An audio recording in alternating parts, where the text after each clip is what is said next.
Hello and welcome to your astrological vibrations for Tuesday, February 20th, 2018 by Gaia Blooming.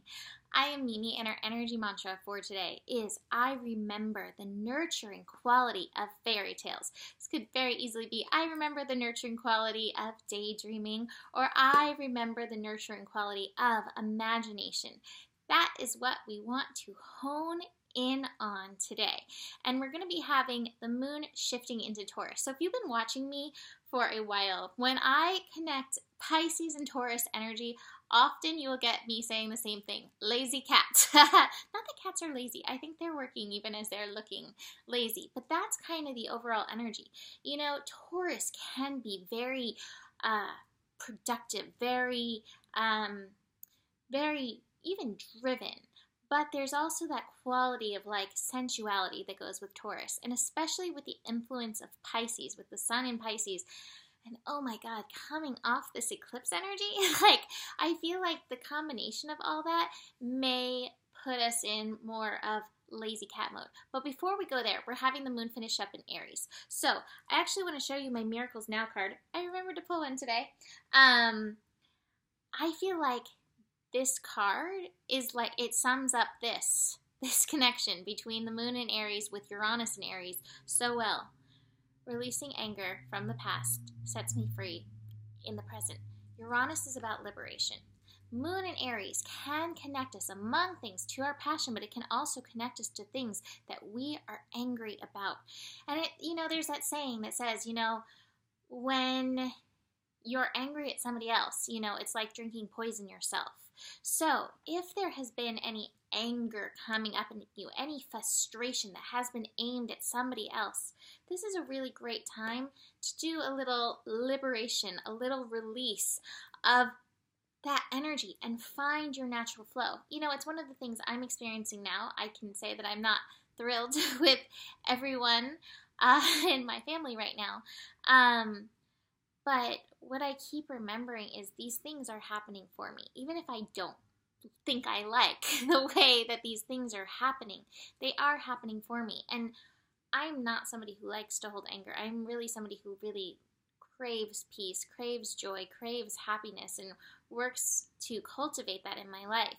So this is a really pertinent card for me. And I think for all of us, I think a lot of us have a lot of frustrations come up through these eclipse energies. And I would say this connection with the moon and Uranus kind of closes off the eclipse time that we have been so absorbed in 2018 so far. Like, because Uranus was so involved in that eclipse. We may feel a little bit more, but I really feel like this is kind of like, hey, did you release all you have to release? Because there's some brand new stuff coming. There's some brand new, really good things coming. And I have been talking with my friend Alex all the time about how good March is going to be. She keeps saying, like, March is going to be good. March is going to be good. We've been talking about that since, like, September, October, because I was like, that's so far away. But it's not. There it is. March is upon us. So hopefully releasing this anger, releasing any of this energy sets you up. It can also set you up for the beauty that can come through between the lazy cat energies of moon in Taurus and sun in Pisces, really taking advantage of those energies. Now I want to remind you, anytime the moon shifts signs, sometimes we can get a little bit of a void moon time. And so, especially if you're a lunar person, I'm a very lunar person. I used to find that I would take a nap like almost exactly an hour before the moon would shift signs. So the moon is shifting as 1:12 a.m. Pacific time, right? Yes. Wrote p.m., but I was like, no, that's a.m. 11:12 a.m. Pacific time is the shift. And so if you have a little downtime, that's okay. And if it continues, that's okay too. Use this time to be productive with using your illusions, choosing your illusions. Remember the nurturing quality of fairy tales, of daydreams, of imagination, and put that to work as you're feeling this downtime. A lot of successful people. I remember reading something about LL Cool J. He says that he spends an hour a day, like, imagining what he wants in his life. Like, we're sometimes told that daydreaming is not what you want to be doing, but I really do think we do, especially if it makes you feel hopeful, especially if it makes you feel happy, especially if it does have that nurturing quality. And if it doesn't have that nurturing quality, you may have too many expectations placed upon it. You may have some chips on your shoulder that you need to shake off a bit. But fairy tales, nurturing, they should feel nurturing. The daydreaming, it should feel good. The imagination, imagine the good things that you deserve in your life. So the sun and the moon will be connecting at that 2 degrees, which is that nurturing degree. So again, lazy cat, sensuality, kind of slow and flowing through the day, but take advantage of that to use your illusion to help you move forward.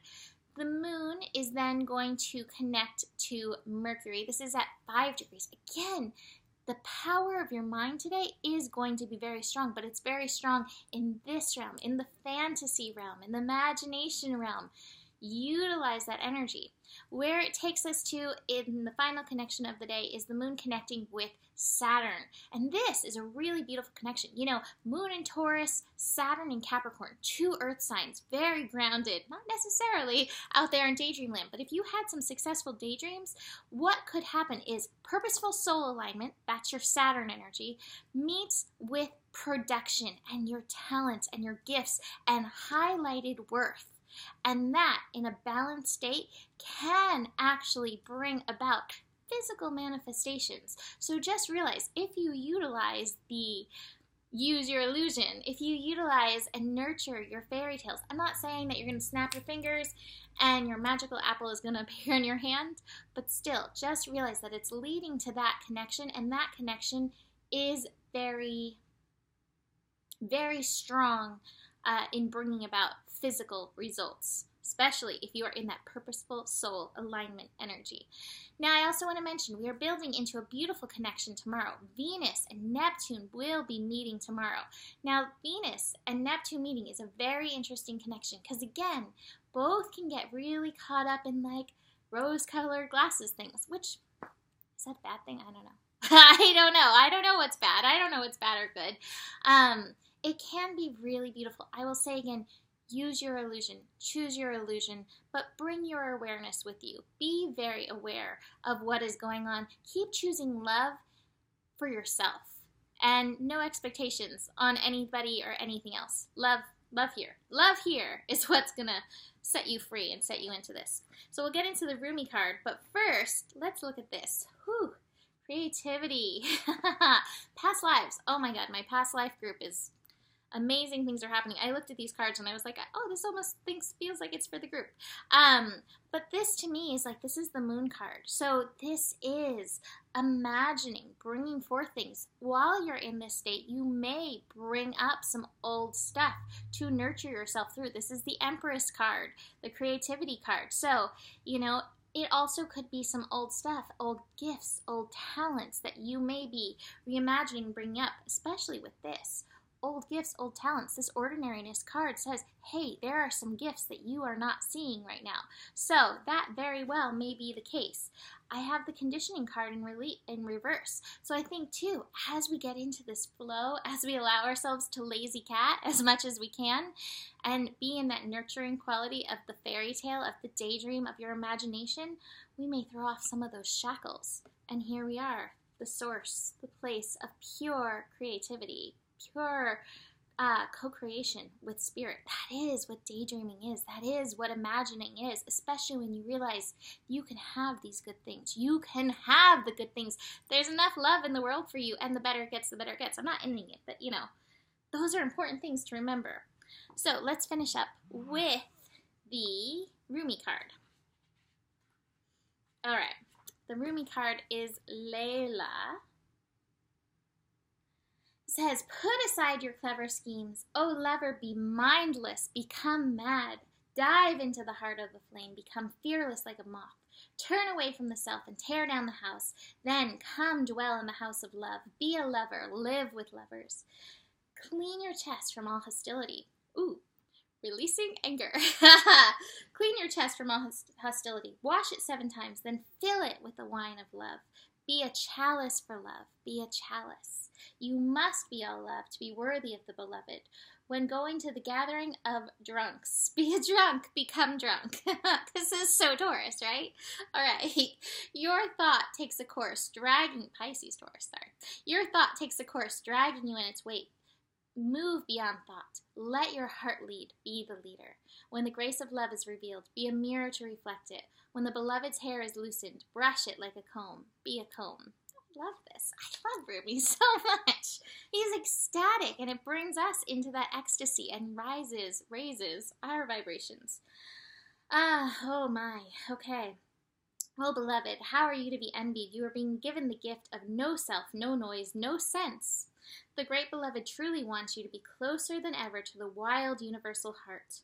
In that field of love, every electronic device goes haywire, systems collapse, worlds collide, and great stars are born from chaos. But the real you will sense none of this. You will be staring at your beloved, so intoxicated by love, your tongue will loll out of your mouth, and you'll drool like a bloodhound, and you won't care a hoot, and neither will the great beloved. Such will the passion of your reunion be, that the only thing to matter will be the one great love exploding inside your being. So who cares if you have no idea what day it is, or how to make conversation, let alone intelligent conversation. Ah, well, you shall not be yourself anymore. You shall not be so appropriate or sociable. This oracle brings you a great message. You are moving through a period of not knowing, Pisces, a time in the great void or womb of the Divine Mother. It is in this place that the seed can crack open and take root. This cannot happen in the light where all is seen and recognized. It must happen under the cover of darkness, where only trust can assure one of success. This is the way of nature, the way of life, and it must be honored. This oracle brings you ancient wisdom. It guides you not to fear the darkness, but to enter into it willingly. It is not for you to become lost, but to find your way. The oracle is saying that in the darkness, there is a path. Do not turn away from it. Let it be, with the lack of knowing. Let's see. I'm going to keep reading this. When people ask you so many questions and demand sensible answers to support their notion of reality, use your illusion.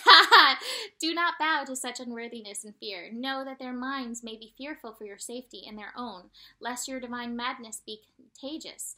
But that is their fear, nothing to you, nothing at all. It is not even anything to them, but they just don't know it yet. Wow, this is so good. Under the sacred black cloak of the night, the Divine Mother, the Goddess, she who transforms from darkness into light, has invited you into her chamber. In that place you too shall experience annihilation, but only of that which is untrue, that which would hold you back, dampen your spirit, or prevent you from bursting into full aliveness. For that which is already true is already seated deep in her womb, and is preparing to be born, strong and with good, powerful legs, so that when it is time, it will leap, like a wild creature, all instinct and intuition, into the morning light.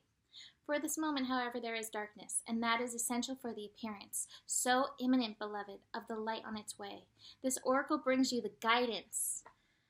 If you find yourself to be sad, to be grieving, whether you know what for or what not, or whether you know for what or not, or even depressed or struggling, feeling as though you are being pulled down, do not fight. Bear witness instead. Allow what is taking place to take place. Allow what is happening to happen.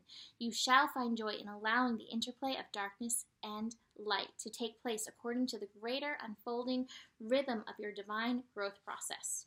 The sacred honoring ritual. Sit in a dark and quiet place if possible and say aloud, I honor the darkness that serves the all-loving light. Through the grace of Rumi and the Divine Mother, I am blessed with growth of my soul into life. Even with the darkest of dark places, the Divine Beloved dwells with unfailing generosity and compassion. In my surrender, I am held, and in my darkness, the seed of new life takes root. So be it. Rest for as long as feels good, and you will have completed your honoring ritual. This so is the Taurus and Pisces. Taurus is this earth energy, and then Pisces is spirit coming and nurturing these seeds. This is beautiful. This is beautiful, powerful energy. But sometimes we gotta let those seeds germinate, and man, that process. I'm working it myself. Anyways, that is it for today. Book a reading if you want to dive deeper into your personal chart. Remember, the better it gets, the better it gets. And there is enough love in the world for you. I will see you tomorrow. Namaste.